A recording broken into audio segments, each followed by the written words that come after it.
That's a fight, though. It's a really interesting fight. We're going to know real soon, like early on in the fight, whether or not Strickland can avoid the takedown and whether or not Khamzat can hit him and whether or not he can avoid getting hit, because Strickland will set some traps. He's sneaky with his striking. Very clever with his striking. So he kept training while he had COVID, and it got real bad to the point where he was hospitalized. It's a tough fight for Sean, for sure, but, you know, Sean's familiar with tough fights and, you know, stepping up into these positions. I think he'll be fine. To be honest, I don't know. I think Khamzat is the favorite. That's all that I can say. I think he's the favorite. I would say 60-40, 60-40 for Khamzat, you know. I don't think he beats Strickland. I don't think so. What? That is a wild take. I'll bet. Yo, that's a wild take. The excitement is rising as the highly anticipated clash between Khamzat Chimaev versus Sean Strickland is inching closer, and the MMA considering their beef. MMA pros are expecting a war inside the cage. I mean, they made him look human, you know, and Drake is, again, not, you don't want to see that rematch, but take the fifth round. But in that fifth round, he did get into some decent positions. He just got reversed right away. I mean, Sean, if there's any bit of blood in the water, he's finisher. He's, you know what I mean? He'll stay on him if he's hurt at all. He's durable. I mean, and everybody's saying how underrated his grappling is, the guys that are working with him. So, I mean, that's all I've heard, too. And he's so hard to hit, man. He's got a weird style. It's very weird. Right. It fucks you up. Joe Rogan described Sean Strickland as very hard to hit, highlighting his awkward style, strong jab, and unorthodox shots that disrupt opponents' rhythm and find openings. And he's really good at moving back away from shots. He's circling out while the hands are in your face, too. It's weird. He also throws, like, looping shots on purpose sometimes. Like, you would think it's bad technique, but he's, like, finding a way around your guard. Yeah. And he's catching you with weird stuff. And his jab is on point. That fluffy fight. Were you calling that one? No. I was there for that. And you could hear it. Like, you don't always hear that. Yeah, he was you could hear the thud in his jab when Fluffy was blocking him, and it was hard. He it was mixing heavy. his kicks in there well. He's gonna have to watch that. And he wasn't getting hit, man. The thing about him, if you watch him when he's on point, he's so fucking hard to hit.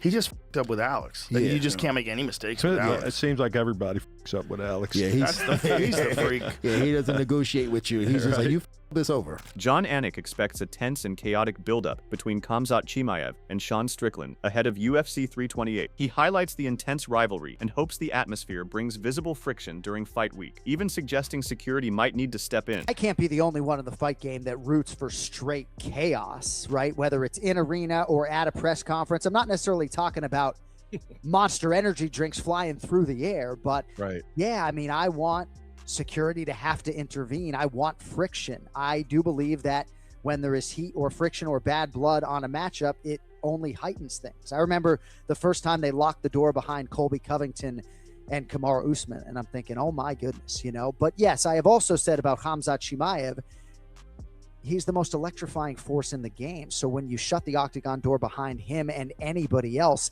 oftentimes chaos ensues, whether it's quick against Robert Whittaker or a long game like he did against Gilbert Burns. But Sean Strickland couldn't have done more to earn this opportunity. He couldn't have done more with the Anthony Fluffy Hernandez showcase to get this fight. And boys, caution flammable come May 9th. Newark, New Jersey is 1 hour from my front door. I might fucking leave today. Benil Dariush described Khamzat as a very difficult challenge, likely strong early on in the first couple of rounds, but also suggested the fight could shift if Sean Strickland manages to settle in, defend well, and gradually take over later rounds. I just got to know, man, from your breakdown in your mind, how do you feel like that fight's going to go? I think Khamzat is a very tall task, very difficult to deal with. I think we're looking at like round 1, round 2, Khamzat being very dominant. But I also think there's a world where, you know, all of a sudden things don't go so well because, man, Sean can wrestle. And all of a sudden, round 2, Sean's defending. Round 3, round 2, round 3, Sean starts to defend, kind of finds his place, and he starts to take over the rounds. That's kind of how I'm seeing it. But I would definitely lean towards Khamzat in the first couple of rounds, and then maybe Sean's able to make a comeback. Meanwhile, Arman Tsarukyan backed Khamzat Chimaev, while still warning that Sean Strickland presents real danger. He described Strickland as tough and well-rounded, stressing that the outcome is far from certain. Yeah, it's a tough fight. You never know. Well, Even Khamzat, my friend, is my brother, but you never know. It's a fight, and second, Strickland is a tough fighter. So he has a lot of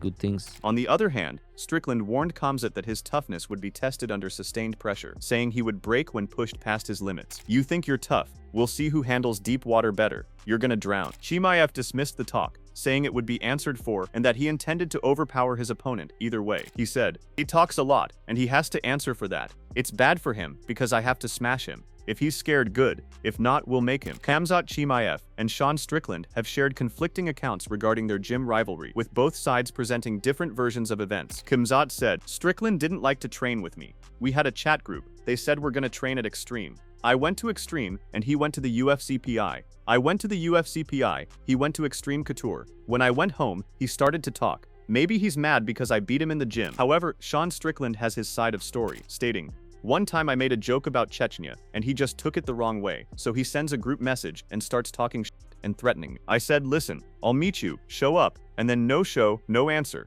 He made his entire career being the big scary boogeyman." Robert Whitaker also noted that Sean Strickland has strengthened his case after recent wins and performances, but also stressed that title and contender discussions are often unpredictable, making the situation difficult to call. It's hard to say. Like, I definitely think he has an argument now, especially because he's beaten Imavov and because of the way he put away Fluffy. But honestly, it's anybody's guess. You know, it's anybody's guess. The title fights and like contenders and that whole conversation is just so, random sometimes. Robert Whitaker emphasized that there is a major difference in grappling level, describing it as night and day when comparing Khamzat's pressure and strength to other opponents. He added that his own experience showed just how overwhelming that level can be, especially after seeing what Khamzat did to top competition. I mean, I know you've been in there with Khamzat, man, and Sean Strickland's taking defense is pretty good, but we haven't seen him in there against, like, would you say Fluffy and Khamzat, it's two different levels when it comes to the grappling, would you say, like in terms of the way, the strength and yeah. Absolutely night and day. Like, having been in there with Chimaev and seen, and everyone who saw what he did to Dricus, like, it's not the same. It is not the same. Analyzing the matchup, Luke Rockhold criticized Sean Strickland, while backing Khamzat Chimaev in the matchup, questioning Strickland's character and showing clear support for Khamzat as the stronger overall pick. You know, Sean is like, you know, he's effective, and he's scrappy, and he hangs in there. He's so much more talented.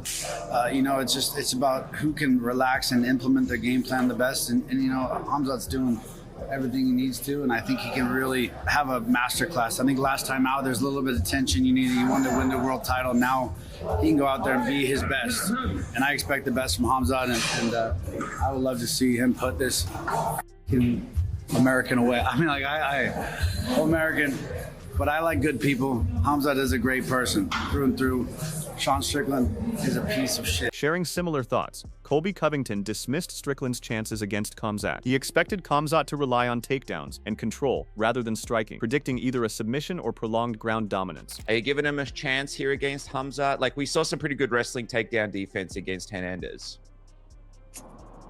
No, I'm not giving him a chance. You know, Hernandez and Khamzat are completely different levels of grapplers and the way they approach their strategy. So I think Khamzat's going to take him down and submit him. You know, obviously, you know, Schmo went and watched them spar back at Extreme Couture a couple years ago, and he pretty much said, like, it wasn't competitive. Khamzat was just taking him down and submitting him. So I expect that same game plan. He's not going to be stupid and strike with Sean, you know, and make it a kickboxing fight. He's just going to make it straight grappling. And, you know, I think he's going to put Strickland in some really bad positions and either submit him or just hold him out for 25 minutes. However, Caio Borrallo explained that Strickland's striking style could work well against a wrestler like Khamzat, since he doesn't rely on heavy, overcommitted punches that expose him to takedowns. He added that Strickland's jab-heavy, controlled approach allows him to manage distance and accumulate impact through timing and volume, rather than power. I think the striking is good for Strickland because a wrestler and a guy like Khamzat need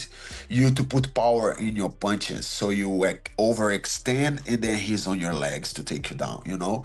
But I think this is not the Strickland style. Strickland likes to touch with a lot of jabs, and even his right hand, he doesn't overstand. He doesn't put too much power on it, because he knows these 4 ounces gloves is just a matter of the way you touch, the time that you touch, and how much you touch. You're gonna make the guy feel it, you know what I mean? So I think stylistically, the striking plays very good for Strickland because of these reasons, you know. Caio Baralho still leaned toward Khamzat as the favorite, estimating a 60-40 edge, but added that the matchup is still close and anything can happen. Who are you going with, though, if you had to pick right now? Are you still going Khamzat, or do you think it's going to be the upset of Sean? I don't know, brother. I need to be honest, I don't know. I think Khamzat is the favorite. That's all that I can say. I think he's the favorite. I would say 60-40, 60-40 for Khamzat, you know. And that's pretty close, 60-40. Yeah, but I think everything can happen, you know. On the other hand, Din Thomas changed his view after seeing Sean Strickland's recent performance, saying he initially doubted his chances, but later reconsidered. He explained that if Strickland shows up with composure and gets his jab and teep kicks working, his natural defensive style could give him a real chance against a pressure-heavy opponent like Khamzat. Asked me before the Fluffy fight, yeah, I would have said there's no way. I think Sean's great, but you know, he's just going to be another victim for Khamzat. But after watching him fight Fluffy up close and personal, again, cage side, man, I think Sean could pull this off, man. I'm actually thinking if that Sean Strickland shows up, I think he pulls this off, man. I think he defends a couple shots. He will get taken down, but I think he gets back to his feet.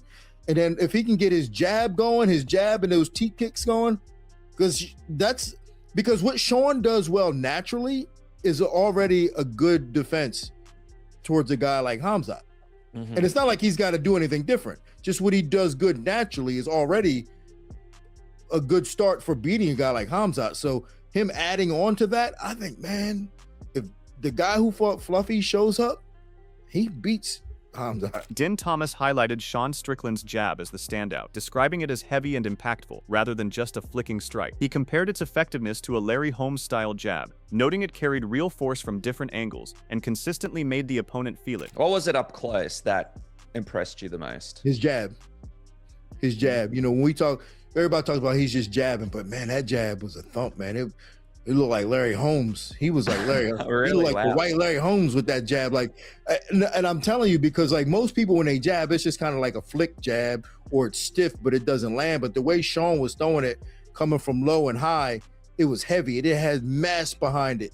And every time Fluffy blocked it, you saw Fluffy felt it. Even when he was blocking it, he felt that jab, and it really deterred Fluffy from shooting. And I was like, yo, I never knew Sean had a jab like that. I thought it was just a regular jab, but that jab was thumping. Sean Strickland's coach, Eric Nixick, broke down the approach for dealing with Khamzat as a step-by-step process, stressing smart positioning on the feet, avoiding early underhooks, and using frames to control clinch situations. He added that understanding Khamzat's ground patterns is key to building effective counters. For someone like Khamzat potentially covering you guys for a whole round like that. Yeah, it's a great question, bro. I really think you have to break it down systematically. You have to do things from the feet.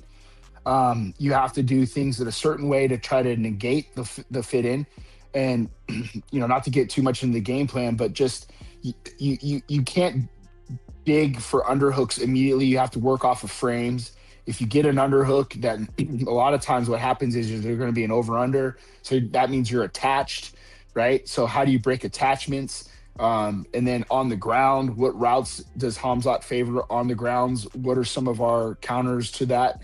So, you know, we definitely got our work cut out for us. But I think if you just focus on the ground element alone, somehow, some way, you almost subliminally put your fighter there, and that's the expectations of their fight. Eric Nixick described Khamzat's grappling as systematic, focused on controlling positions and applying steady pressure rather than quick submissions, with the main challenge being disrupting that control repeatedly. Like, he's not really the kind of guy that's going for a submission straight away. He's looking to wear you out and just kind of stay on top, especially early in the fight. He's very good at his routes, and we call them pit stops. Like he's gonna stay in half guard until that position expires itself. he's not going to rush from position to position to try to. He's not going to gain points. This is in a jiu-jitsu match. It's like, oh, if I'm in side control, I get 2 points. If I'm here, I get 4. If I take this, it's not like that. So for him, it's more about advantageous positions for ground and pound, and then forcing you to your next position. And then he knows prior what your options are. You know, so it's like, hey, if I have him in this split and pin, I know he could only go belly down, so I'm going to be ahead of his next route. So he's very systematic with his grappling, and I think that's the kind of the puzzle piece that we have to solve is how do you make him restart that process over and over again. Henry Cejudo also broke down the Khamzat Chimaev versus Sean Strickland matchup, calling it a major test. He noted Strickland could have a path to victory if he shuts down the takedowns, but stressed that the real question is handling Chimaev's early pressure. He added that Strickland's adjustments will be crucial, or it could mirror how others have struggled against Chimaev's fast starts. Huge fight coming up, Khamzat Chimaev versus Sean Strickland. Who do you favor? You know what? It's hard for you to not. I call it out Khamzat a lot. If Sean Strickland, the American badass, could defend his takedown, I think it's Sean Strickland. But that's the key. Is could he get up? And I feel like, man, it's not that I don't know. I just don't like betting on shit that I just don't know. And it doesn't come down to Khamzat. It comes down to Sean. You know what I'm saying? Because then Sean has to make those adjustments. Khamzat's gonna boom, boom in the first 10 seconds of the fight. And if he gets that going and Sean has no answer, it's going to be the same thing as... On the other hand, Khamzat Chimaev also reflected on having initially overestimated Dricus du Plessis before going on to dominate him and secure the title. Khamzat stated, "I think Dricus was going to be stronger, but he wasn't. I took him down, smashed him on the ground, did the same thing again and again. He was just surviving there. After a couple rounds, I watched his face. He didn't want to come out again. I knew I was the better fighter. Felt amazing to finally have my belt on me. My country needed the champ. I'm the world champ now." Dricus du Plessis claimed he picked up a shift in Khamzat Chimaev's energy late in their fight, saying he began to fade in the 5th round and no longer looked willing to continue pushing. He added that once he secured top control, he felt the momentum swing decisively in his favor. But when I went out for that last round, I was 100% certain that I'm either going to stop this guy or I'm going to knock him out. Wow. And when I got that takedown, I got on top, got in the choke, started landing. You know, I was starting to, but just too little, too late. And I could feel he didn't want to be there anymore. I could feel it. Really? But based on what? 100%. Just on the way he looked, just on the way he felt. I could feel when I got on top of him. I could feel he went, "Oh shit!" Wow. And but he was on top for the whole fight, basically. But I know I can make that man quit. So you never lost faith. He didn't break your will. You always believed till the dying seconds.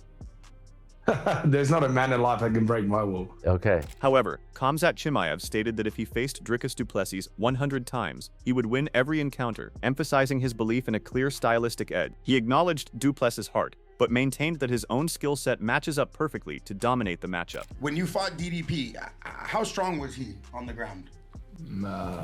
I accept he will be more stronger on that, but it's not that.